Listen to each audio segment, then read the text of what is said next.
नमो तस्स भगवतो अरहतो सम्मा सम्बुद्धस्स। सम्पूर्ण दर्शकवृन्द, उपासक उपासिकाहरू, श्रद्धालु धर्मप्रेमी महानुभाव दाता सबैमा दिनानुदिनको मङ्गल तथा मैत्री कामना गर्न चाहन्छु।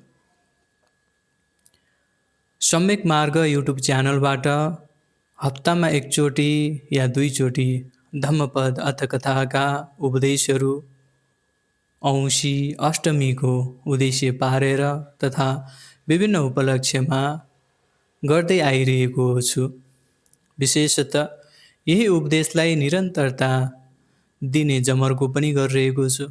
आज म तपाईँहरूलाई धम्मपद अर्थकथाको पहिलो गाथा, यमक वर्गको पहिलो गाथा उपदेशको रूपमा गर्न गइरहेको छु। हुन त मैले योभन्दा पनि अगाडि तपाईँहरूलाई उपदेश गरेको थिएँ, तर त्यो उपदेशमा केही माइकको प्राविधिक गडबडीको कारणले गर्दाखेरि म पुनः यसलाई संक्षिप्त तर कुनै पनि घटना नछुटिने किसिमबाट उपदेश गर्न गइरहेको छु। मनोपुब्बं गमाधम्मा मनोसेट्ठा मनोमया मनसा चे पदुत्थेन भासति वा करोति वा ततोनं दुःखमन्वेति चक्कं वो वहतो पदं। भगवान बुद्धले यमक वर्गमा पहिलो गाथा स्वरूप मनलाई प्रधान राखेर उपदेश गर्नुभएको छ। मन नै मुख्य हो। हामीहरू मानिसहरू मनमर्जी रूपमा चलिरहेका हुन्छौँ, मनलाई नै प्रधान राखेर चलिरहेका हुन्छौँ। केही काम गर्न मन लागिरहेको हुन्छ या केही काम मन नलागिरहेको हुन्छ, त्यो सबै मनलाई नै अगाडि राख्छौँ। त्यसैले मन नै अगाडि जाने भएको कारणले गर्दा मन विशेष गरी यसलाई बुझेर हामीहरूले अगाडि बढ्नु आवश्यक छ। किनकि मनोपुब्बं गमाधम्मा, मनको यो धर्म हो। मनोसेट्ठा मनोमया, किनकि यो मन नै श्रेष्ठ छ र सर्वप्रथम मन नै अगाडि जानु यो मनको स्वभाव हो र धर्म हो। मनसाचे पदुत्थेन, कोही व्यक्तिले प्रदूषित मन भएर भासति बोल्छ, करोति या गर्छ भने ततोनं दुःखमन्वेति, ती व्यक्तिहरूलाई दुःख पछि पछि आउने स्वभाव धर्मले लखेटिरहेको हुन्छ। चक्कं वो वहतो पदं, दुःख कसरी आउँछ त भन्दा जसरी गोरुको पछि पछि गाडाको पाङ्ग्रा आउँछ त्यसरी नै दुःख पछि लागेर आउँछ भन्ने कुरा भगवान बुद्धले धम्मपद यमक वर्गमा देशना गर्नुभएको छ। र यो देशना गर्नुको कारण छ, भगवान बुद्धले यो धर्मपदको यमक वर्गको देशना गर्नुहुने कारण भिक्षु चक्षुपाल, जसलाई हामीहरूले गृहस्थ नाम महापाल भनेर पनि बुझ्न सक्छौँ, र पछि महापाल नै भिक्षु महापाल भयो र पछि चक्षुपालमा रूपान्तरित भयो। त्यसैले कसरी चाहिँ महापाल चक्षुपाल हुन पुग्यो, यो घटनालाई पनि हामी विस्तृतमा बुझ्नेछौँ। विशेष गरेर हामीहरूले थाहा पाउनुपर्ने कुरा के हो त भन्दाखेरि यो घटनाले मनलाई प्रधान राखेर गरिने कार्यले गर्दाखेरि हामीहरूको कर्म बन्छ र त्यही कर्मको फल हामीहरूले भोग्नुपर्छ भन्ने कुरा दर्शाउने गर्दछ। भगवान बुद्धको समय जहाँ त्यो समयमा श्रावस्तीमा धेरै धनाढ्यहरू बस्थे, धर्म कर्म गर्ने व्यक्तिहरू बस्थे, शैक्षिक रूपमा, धार्मिक रूपमा, सामाजिक रूपमा, राजनीतिक रूपमा श्रावस्ती समृद्धशाली थियो। यो समृद्धशाली नगरमा दुई दाजुभाइ महापाल र चुलपाल भन्ने दुई दाजुभाइ पनि थियो। आमा बुवाको देहावसान पश्चात दुई दाजुभाइले घरलाई सम्हालिरहेको थियो। एक समय केही भिडहरू श्रावस्तीको जेतवन बिहारमा गइरहेको देख्दा महापाललाई पनि त्यो भिडसँगै के रहेछ भन्ने बुझ्ने इच्छा जाग्यो र भिडसँगै जानुभयो। जेतवन बिहारमा गएर भगवान बुद्धलाई देख्दा उहाँको उपदेश सुन्नुभयो। भगवान बुद्धले पनि महापालको उद्देश्यलाई देखेर, महापाललाई देखेर उहाँले आनुपूर्वी कथा उपदेश गर्नुभयो। दान, शील र यो अनित्य अनात्मको कुराहरू सम्बन्धी देशित आनुपूर्वी कथा उहाँले देशना गर्नुहुँदाखेरि महापाललाई पनि लाग्यो यो जति पनि हामीहरूले सम्पत्ति जम्मा गरिरहेका छौँ यो त भौतिक सम्पत्ति रहेछ। यदि हामी भिक्षु भएर जीवनयापन गऱ्यौँ भने मात्र आध्यात्मिक सम्पत्ति जम्मा गर्नको लागि समय मिल्दो रहेछ। यो भौतिक संसाधन जम्मा गरेर गृहस्थ सुख मात्र प्राप्त गर्न सकिने रहेछ भन्ने बुझेर भगवानलाई बिन्ती गर्नुभयो। भन्टे म पनि भिक्षु बन्छु। भगवानले उहाँलाई भिक्षु बन्नको लागि अनुमति लिन भन्नुभयो। उहाँले आफ्नो भाइ चुलोपाललाई अनुमति लिनको लागि जानुहुँदाखेरि भाइले उहाँलाई अस्वीकार गरेर दाइ यतिका धेरै सम्पत्ति आमा बुवाले छोडेर जानुभएको छ, कमसेकम यो सम्पत्ति हामीहरूले बाँडफाँड गरेर जीवनयापन गरौँ। तर दाइले यो कुरा मान्नु भएन। भौतिक सम्पत्तिमा के नै छ र, आज छ भोलि छैन। यो संसार अनित्य छ, दुःख छ, अनात्म छ। यो भौतिक संसाधनले यी कुराहरूलाई पत्ता लगाउन सकिँदैन, किन्न सकिँदैन। न त दुःखलाई सुखमा परिणत गर्न सकिन्छ सधैँको लागि, न त यो सुख पछिसम्म रहन्छ। एउटा सुख हराएर अर्को सुख आउने हुन्छ। त्यस कारणले गर्दा भाइ म चाहिँ जसरी भए पनि जान्छु भनेर भाइसँग जबरजस्ती अनुमति लिएर भगवान बुद्ध कहाँ गएर महापाल भिक्षु भन्नुभयो। महापाललाई भगवान बुद्धले ग्रन्थका कुरा र विपස්සनाका कुरा सिकाउनु भयो। उहाँले आफ्नो उमेरको कारणले गर्दाखेरि ग्रन्थभन्दा पनि विपස්සनालाई रोज्नुभयो।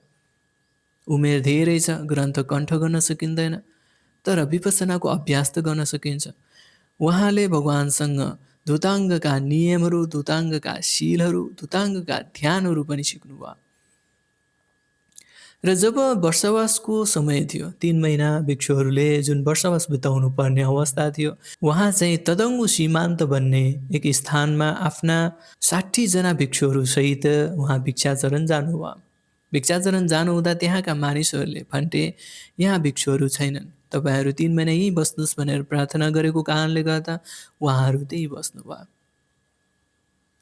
त्यहाँ बस्नु भएर सबैले आफ्नो चर्या अनुसार 3 महिनासम्म सङ्कल्प गरेर अठोट लिएर, जसलाई अधिष्ठान भनिन्छ, अधिष्ठान गरेर बस्नुभयो। भिक्षु महापालले पनि नेसज्जिक धुताङ्ग भन्ने अधिष्ठान उहाँले गर्नुभएको थियो। नेसज्जिक धुताङ्ग जसलाई एक कठिन चर्याको रूपमा लिइन्छ। यो नेसज्जिक धुताङ्ग भनेको 4वटा इरियापद, सुत्ने, हिँड्ने, बस्ने र उभिने। यो 4वटा इरियापद मध्ये उहाँले 3वटा मात्र इरियापद पालन गर्छु भनेर मनमा लिनुभएको थियो। र त्यो मनमा लिएको इरियापद जुन उभिने, बस्ने र हिँड्ने हो। बाँकी एउटा जुन सुत्ने इरियापद छ उहाँले त्यसलाई छोडिदिनु भयो, जसलाई नेसज्जिक धुताङ्गको रूपमा पनि व्याख्या गरिएको पाइन्छ। र उहाँले आफ्ना भिक्षुहरूलाई मैले चाहिँ अबदेखि 3 महिनासम्म नसुतिकन ध्यान मात्रै बस्ने धुताङ्ग नियमको पालन गर्दैछु, तपाईँहरूले मलाई साथ दिनुहोला र तपाईँहरू पनि आफ्नो ध्यान अभ्यास यसरी नै पालन गर्नुहोला भनेर सबैलाई भनेर बिन्ती बिसाएर उहाँहरू दिनदिनै आफ्नो अभ्यासमा लाग्नुभयो। जब धेरै समयसम्म नसुत्नको कारणले गर्दा महापाललाई आँखा सम्बन्धी रोग लागे जस्तो महसुस भयो। बिस्तारै उहाँको आँखा कमजोर हुँदै गयो। नसुतेको कारणले गर्दा आँखा रातो भयो, आँखा पिरो भएर आयो। र त्यसरी पिरो हुँदाखेरि पनि उहाँले आफ्नो अधिष्ठानमा दृढ रहनुभयो। दृढ रहेका उहाँ महापालले त्यो समयसम्म पनि आफ्नो अधिष्ठानलाई छोड्नु भएन। निरन्तर अभ्यासमा लाग्नुभयो। निरन्तर अभ्यासमा लाग्नु हुँदाखेरि आँखालाई बेवास्ता गरेको कारणले गर्दा आँखाबाट आँसु बग्न थाल्यो। आँखाबाट तातो आँसु बग्न थालेपछि उहाँलाई आँखा दुख्ने समस्या भयो। भोलिखेर बिहान भिक्षाटन गर्न सक्ने अवस्था नभएपछि आफ्ना भिक्षुहरूलाई, साथीहरूलाई भनेर म चाहिँ जान सक्दिनँ, तपाईँहरू जानुहोस् भनेर उहाँले भन्दा भन्टे तपाईँलाई के भयो, मलाई चाहिँ आँखाको समस्या भइरहेको छ भनेर भनेपछि ती साथी भिक्षुहरूले वैद्यलाई बोलाइदिनु भयो। नजिकै रहेका वैद्य आएर भन्टेको उपचार गरिदिनु हुँदाखेरि भन्टेलाई एउटा औषधि दिनुभयो र भन्नुभयो, भन्टे यो औषधि तपाईँ बसेर लाउन मिल्दैन, सुतेर आँखामा पुग्ने गरेर नै लाउनु पर्ने भएको कारणले गर्दा तपाईँ चाहिँ यो औषधि लाउँदा सुतेर लाउने गर्नुहोस्। तर भन्टेको अधिष्ठान सुतेर कुनै पनि क्रियाकलाप गर्नु थिएन। नसुत्ने ध्यान बस्नुभएको थियो, नलेट्ने ध्यान बस्नुभएको थियो, आराम नै नगर्ने ध्यान बस्नुभएको थियो। त्यस कारणले गर्दाखेरि त्यसरी नलेट्ने ध्यान बस्नुभएको, नसुत्ने ध्यान बस्नुभएको भन्टेलाई यो झन् गाह्रो भयो। त्यस कारणले भन्टेले औषधि त लियो तर लगाउनु भएन। लगाए तापनि बसेर लगाउनु भएको कारणले गर्दाखेरि आँखासम्म गएन। त्यो औषधि आँखासम्म नगएको र लगाउँदाखेरि पनि एकछिन सुतेर बस्नुपर्ने हुनाले उहाँले त्यो औषधि लगाउनै छोड्नुभयो।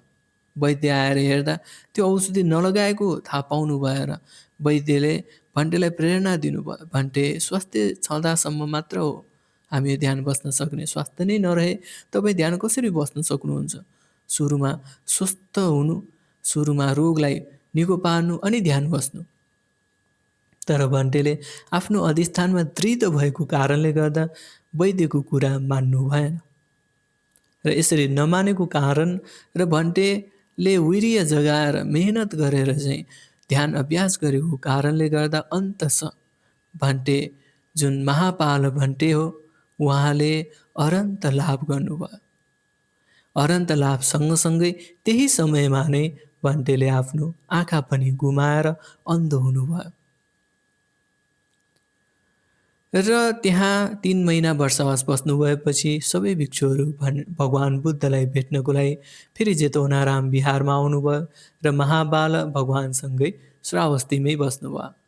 श्रावस्तीको जेतवनाराम बिहारमा बसिरहनु भइरहेको महापाल जब एक समय भिक्षुहरू भगवान बुद्धलाई भेट्नको लागि आए, भगवान बुद्धलाई भेट्नको लागि आइरहने क्रममा एक भिक्षु सङ्क्रमण गरिरहेको देख्नुभयो। सङ्क्रमण गरिरहेको अवस्थामा भिक्षुका पाइतालाले कमिलाहरू किराहरू मरिरहेको देख्दा ओहो कस्तो भिक्षु रहेछ, चेतना पनि छैन, कमिला मरिरहेको छ, किराहरू मरिरहेको छ भनेर ती भिक्षुहरूले निन्दा गर्न थाले र भगवानलाई भेट्दाखेरि भर्खरै देखेको दृश्य भगवानलाई सुनाउनु भयो। भगवानलाई सुनाउँदाखेरि हे भिक्षुहरू, जुन भिक्षुलाई तिमीले देखेका थियो त्यो भिक्षु साधारण भिक्षु होइन, उसमा चेतना पनि छ, ऊ अरन्त भइसक्यो, ऊ दुःखबाट मुक्त भइसक्यो। उसको कारणले किरा मर्नुको कारण के हो त भन्दा ती भिक्षु अन्धो छन्। अन्धो भएको कारणले गर्दा उसलाई त्यो किराहरू मरिरहेको ज्ञान छैन, उसले देख्दैन। त्यस कारणले गर्दा हे भिक्षुहरू, ती अरन्त लाभी भिक्षुहरूको बारेमा तिमीहरूले निन्दा नगर्नु भनेर भगवानले त्यसरी भन्दा भगवान बुद्ध यी भिक्षु नपाउने भाग्य पनि प्राप्त भयो। मनुष्य त पायो नै, सँगसँगै भिक्षु पनि बन्यो। भिक्षु बन्ने सँगसँगै उहाँ अरन्त पनि लाभ गर्नुभयो। तर के कर्मको कारणले गर्दाखेरि उहाँ चाहिँ यसरी अन्ध हुन पुग्यो त? यति भनेपछि भगवानले उनीहरूलाई यो पूर्वजन्मको कर्मको कारणले गर्दा यस्तो भइरहेको छ भन्ने कुरा भगवानले बताउनु भयो। पहिलाको जन्ममा एक गाउँमा यो महापाल जो भिक्षु जो अन्धो भइसकेको छ, पहिलाको जन्ममा वैद्य भएर जन्म लिएको थियो। वैद्य भएर जन्म लिएको ती वैद्य एक समय एक गाउँमा जाँदाखेरि त्यहाँ मानिसहरूलाई आँखाको उपचार गराइदिनु भएको थियो। ठाउँबाट मानिसहरू आँखाको उपचार गर्ने वैद्य आएको थाहा पाएर उपचार गर्न आए। त्यही समूहमा एकजना महिला आफ्ना 2 जना छोराछोरी लिएर पनि आएकी थिइन्। ती महिलाले वैद्यलाई आग्रह गरिन् कि हे वैद्य, मसँग कुनै पनि धन सम्पत्ति छैन तपाईँलाई दिनको लागि, तर मेरो यो आँखा समस्या गरिरहेको छ।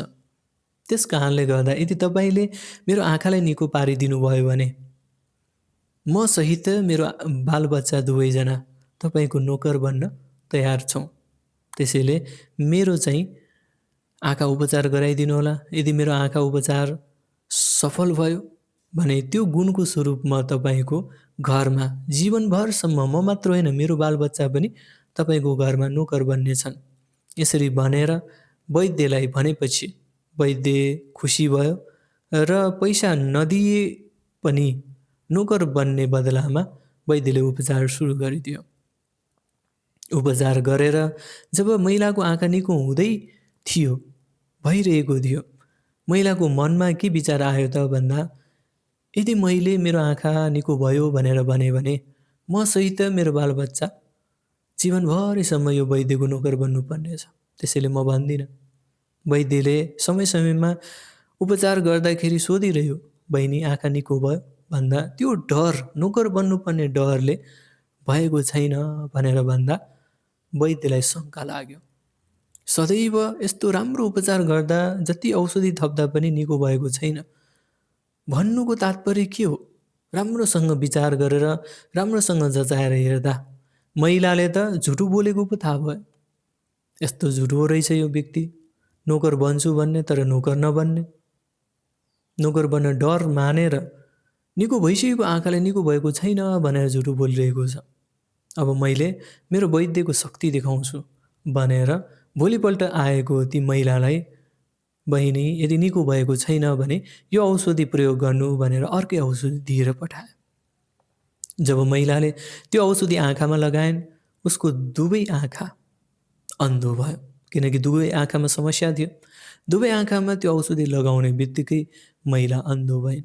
यसरी अरूलाई नराम्रो गर्छु भन्ने मनले दूषित कर्म गरेर आएको, अन्धो बनाइदिएर आएको कर्मको फलले गर्दाखेरि यो जन्ममा भगवानको शासनमा जन्म लिन पाए तापनि, भगवान बुद्धको धर्मलाई साक्षात्कार गर्न पाए तापनि, उहाँलाई बुझ्न पाए तापनि, अरहन्त लाभ गर्न पाए तापनि चच्चु बाल भिक्षु सधैँको लागि कर्मको शिकार बन्न पुग्यो।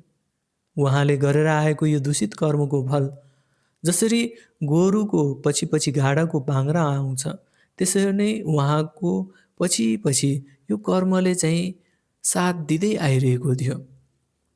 जब कर्म पाक्यो त्यसपछि यसले फल दियो र भिक्षु बने तापनि अन्धो हुन पुग्यो। त्यसैले हामीहरूले कस्तो कर्म गरेर आएका छौँ त्यो हामीहरूलाई थाहा छैन। राम्रो कर्म गर्नु नै हाम्रो धर्म हो भनेर भगवान बुद्धले ती भिक्षुहरूलाई बताउनु भयो। यसरी हामीहरूले विशेष गरी बुझ्न सक्छौँ कि कर्म र कर्मफल यो कुन बेला कस्तो फल हामीहरूले पाउँछौँ, कस्तो कर्म गरेर आएका थियौँ त्यो पनि थाहा छैन, कस्तो कर्मको फल पाउँछौँ त्यो पनि थाहा छैन। त्यसैले जीवन छौन्जेल राम्रो कर्म, राम्रो बोली बोलिदिनाले त्यो धर्म नै हुन्छ। र हामीहरूले सिक्न सकिने, थाहा पाउन सकिने यो घटना, यो कथाबाट, यो धम्मपदबाट प्रेरणा लिन सकिने नै यही नै हो। हामी अहङ्कारी हुनु हुँदैन वैद्य जस्तो, हामी घमण्डी मान अभिमान राख्नु हुँदैन वैद्य जस्तो, र वैद्य जस्तो दूषित मनले अरूलाई नराम्रो गर्नु हुँदैन। आफू वैद्य, आफूले अरूलाई निको पार्छु भन्दैमा त्यो निको पार्ने औषधि आफूलाई थाहा छ र निको नपार्ने औषधि आफूलाई थाहा छ, कस्तो औषधिले के गर्छ भन्ने थाहा पाउँदैमा त्यो औषधिको दुरुपयोग पनि गर्नु हुँदैन। त्यसले पछि फल दिन्छ भन्ने कुरा पनि हामीहरूले थाहा पाउन सक्नुपर्छ। त्यस्तै हामीहरूले अधिष्ठानमा दृढ रहनुपर्छ। जसरी महापाल अधिष्ठानमा दृढ भई चच्चु बाल हुनुभयो। यदि उहाँ अधिष्ठान तोड्नु भएको भए उहाँले चच्चु यानि कि धर्म चच्चु प्राप्त गर्न सक्नु हुँदैन थियो। यही उद्देश्यलाई लिएर नै भगवानले उहाँलाई चच्चु पाल भन्नुभएको, उहाँलाई प्रशंसा गर्नुभएको। किनकि सिद्धार्थ कुमार हुँदाखेरि पनि सिद्धार्थ कुमारले वैशाख पूर्णिमाको त्यो समयमा बोधि वृक्ष मुनि दृढ प्रतिज्ञा गर्नुभएको थियो, अधिष्ठान गर्नुभएको थियो, जबसम्म म बुद्धत्व प्राप्त गर्न सक्दिनँ तबसम्म यो आसनबाट उठ्दैन, चाहे छाला हड्डी हाड मात्र किन बाँकी नहोस्, बुद्धत्व प्राप्त गरेपछि मात्र उठ्छु। त्यसपछि उहाँ दृढ प्रतिज्ञा सहित बुद्धत्व प्राप्त गर्नुभयो। त्यसैले जीवनमा दृढ सङ्कल्प गर्नु आवश्यक छ, अधिष्ठान गर्नु आवश्यक छ। हामी कुनै पनि काम सफल पार्नको लागि सङ्कल्पको आधार लिएर पनि अगाडि बढ्नु आवश्यक छ। होइन भने आफ्नो सङ्कल्प, आफ्नो विचार, आफ्नो प्रतिज्ञा दृढ छैन, बलियो छैन भने हामी कुनै पनि काम सफल पार्न सक्दैनौँ भन्ने कुरालाई पनि हामीहरूले धर्मको रूपमा बुझेर तपाईँहरूले जुन रूपमा काम कुराहरू अगाडि बढाइरहनु भइरहेको छ त्यसमा कर्म र कर्मफल बारे पनि बुझेर जीवनमा धर्मलाई अँगालेर सही कर्म गर्नको लागि यो कथाबाट प्रेरणा लिनुहोला। सँगसँगै जस्तो कर्म गर्छौँ त्यस्तै फल फल्ने हुन्छ। त्यसैले अशुद्ध मन लिएर बोल्ने र गर्ने कदापि पनि नगर्नुहोला। यदि यस्तो गऱ्यौँ भने गोरुको पछि पछि गाडाको पाङ्ग्रा आए जस्तै दुःख पनि पछि लागेर आउँछ भन्ने यो भगवान् बुद्धको धम्मपद यमको वर्गको पहिलो गाथालाई बुझेर आफ्नो जीवनमा राम्रो कर्म गर्दै अगाडि बढ्न सकोस्। तपाईँहरू सम्पूर्णलाई सुखी होस्, निरोगी होस्, दीर्घायु होस् भन्ने कामनासहित आजको यो धर्म उपदेश यही टुङ्ग्याउन चाहन्छु। भवतु सब्ब मङ्गलम्।